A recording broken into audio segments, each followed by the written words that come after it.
Ink Ribbon. Resident Evil Village, or Resident Evil 8, is the newest entry in my most beloved game franchise. That means that this review isn't just a review of the game, but a review from the perspective of a diehard Resident Evil fan. If you're worried about spoilers, this will be a spoiler-free review until I get to the story, but I'll give you a clear warning to click off if you haven't played it yet. So with that, here's my review of Resident Evil Village.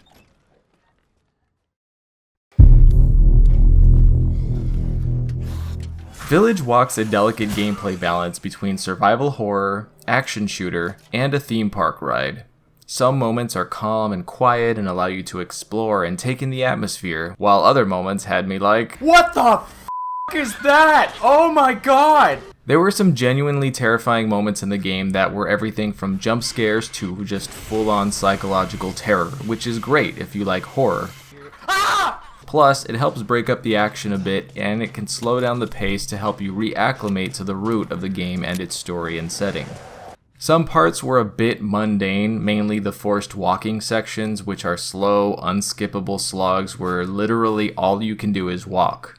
While the game is replayable, these moments just really overstay their welcome and are so simple that I was able to literally eat food while just holding the analog stick forward and still got through without even really paying attention to the screen. I thought that after the opening sequence in Resident Evil 3 Remake, they wouldn't do a forced opening section in another game, but here we are. And I know that it's nitpicky, but there are enough of these segments sprinkled throughout the game that they really start to affect you, which is why I refer to it as part ride.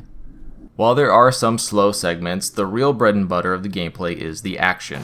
Drastically improved from Resident Evil 7, all the mechanics have been revamped and upgraded, including a new upgrading system similar to Resident Evil 4 and 5, where you can buy enhancements like firepower and ammo capacity, and shockingly there's nothing for aiming, which I'll get to in a second. There's also the addition of weapon parts. Aha! Even though the game is action-focused, they did a great job of slowing it down so that it's not chaotic shooting like most first-person games, but more of that survival horror combat that Resident Evil fans know and love.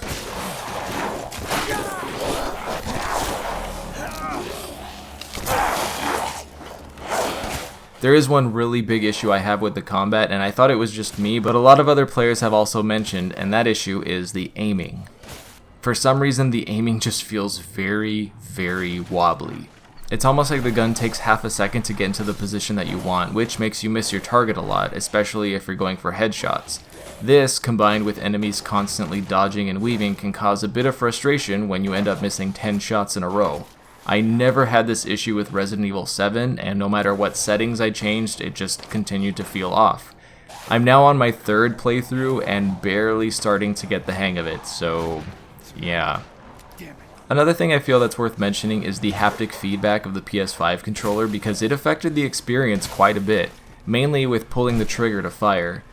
Depending on which weapon you use, the trigger gives a different amount of resistance. So while firing the handgun wasn't too bad, weapons like the shotgun and sniper rifle require you to really pull the trigger hard, to the point that my fingers started to become fatigued, which is exactly what would happen if I was firing real weapons that much. While it did sometimes feel like I was almost fighting the controller, it was kind of a cool experience. There's also little things like rumbling and clicking that happen every time you switch weapons and items or open doors. It's kind of hard to explain, but if you ever get the chance to try it, you'll see what I mean. It's really cool.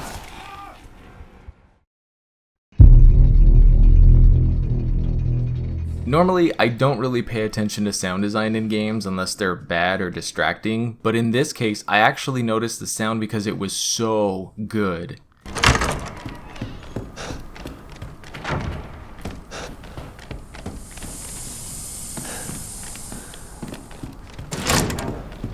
And I'm not just saying that. There were several times I had to take off my headphones because I thought the ambient noise was coming from real life.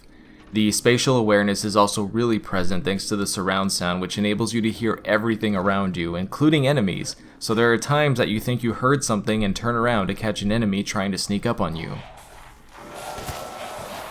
I wouldn't even talk about the sound if it wasn't that good, but if you play the game, put on some headphones and see for yourself. The sound design is absolutely fantastic.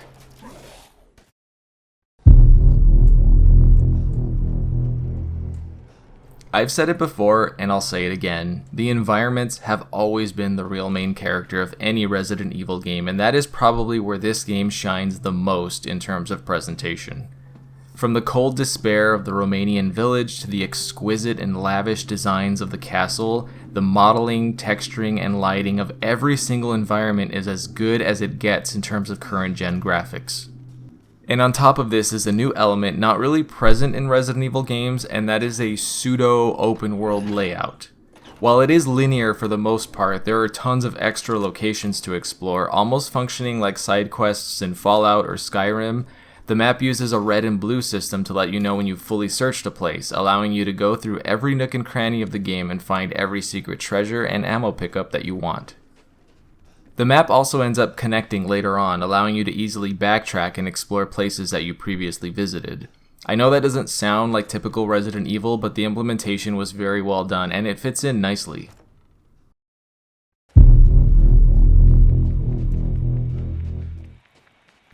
So if you're someone on the fence about this game because you read that it was short, I absolutely promise you it's not as short as you'd think, and there's a ton to do on your second playthrough.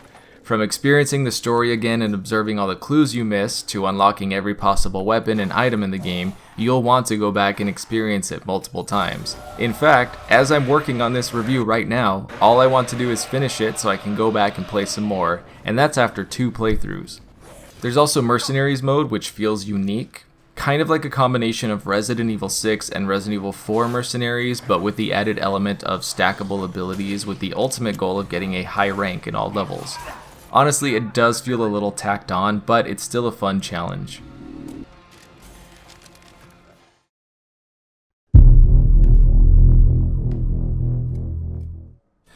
So the question you want to know, and probably why you are watching this video, should you buy Resident Evil Village? Will you enjoy it? Well, that all depends on you. Again, I'm a biased Resident Evil fan, so of course I'm gonna like it, even if it's not my favorite style of gameplay. But for you, the easiest way to break it down is, however you felt about Resident Evil 7 is how you're gonna feel about this game. It's more of that. Resident Evil 7 Part 2. So if you loved 7, you'll love Village. And if you hated 7, maybe this isn't the game for you.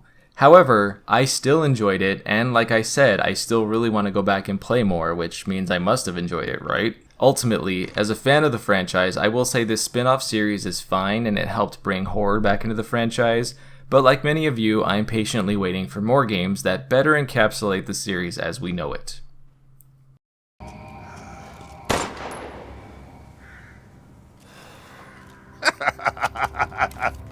This is your spoiler warning. I repeat, this is your spoiler warning. If you do not want the story ruined, then click away now because I'm diving right into major plot points. Okay, still with me? If you are, then you already experienced the story, or you just don't care. Either way, let's get to the meat of this game. The first thing I'd like to get out of the way is my gripes with the villains, and, well, pretty much everyone in this game that isn't a main character. Lady Dimitrescu was such a missed opportunity for being shown so much in the marketing, and you can imagine my shock when I killed her within an hour into the game. So before playing this, I assumed that she would do the Mr. X thing and follow you throughout the game, but I guess Capcom thought differently. Now you're finished, Ethan Winters! Even though the Foxhound-style group of villains were all great, it just felt a bit too cluttered. But my biggest complaint is Mother Miranda. Not her design or anything, but more that we literally never got to see her, or so we think. And then suddenly at the end of the game, we're supposed to be afraid of her. I mean, she's the main villain, and she's basically a stranger. I felt that Lady Dimitrescu could have easily filled this role, and it would have been a much more satisfying villain, but it is what it is. And it's so refreshing to see female villains in Resident Evil because up until now, I mean, it's kind of a first in the series. I did really love each section of the game for what it was, and that part with the giant baby, even if it was ripped from PT, was amazing. Capcom gave us what Konami wouldn't, and I love it. Each section kind of showcased a different horror trope, ranging from creepy dolls with like Chucky vibes to Jaws-inspired shark attacks, and it helped break up the gameplay really nicely. And thanks to the internet, the plot twist about Ethan dying was ruined for me months ago, and during my live stream of the game, and even with that, it still had a big impact. And that's surprising because I literally have no feelings towards Ethan or Mia, though the story was touching and I'm sure if I was a parent it would have affected me a lot more. While I was happy to see Chris again, it seemed like he was just shoved in for fan service, which is kind of a bummer because I think we would have all loved to see more of him, especially considering he's plastered on all the promotional material.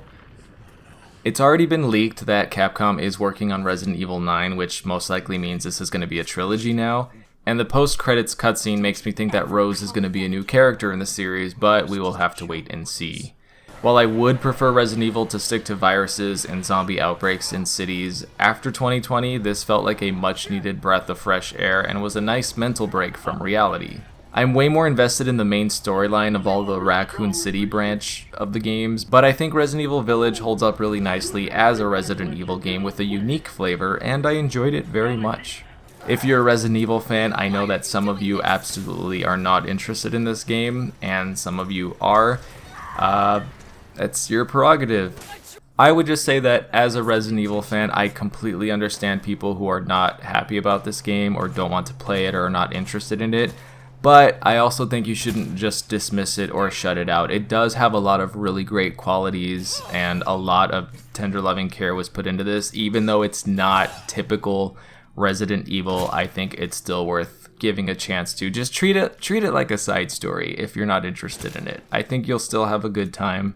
You know, it's relatively simple, it's really well done. And remember, Resident Evil 7 brought back the horror, so we kind of owe a little bit to it. But that's a conversation for a different day. Thank you so much for watching my review of the game, and thank you to everyone who tuned in during the streams. Now, if you'll excuse me, I'm gonna go play some more Village. Until next time, I'm Kai Morgan, and as always, thanks for watching Ink Ribbon. And a very special thank you to all of my Patreon supporters and YouTube members. Your extra support means the world to me and helps me keep making content for you guys.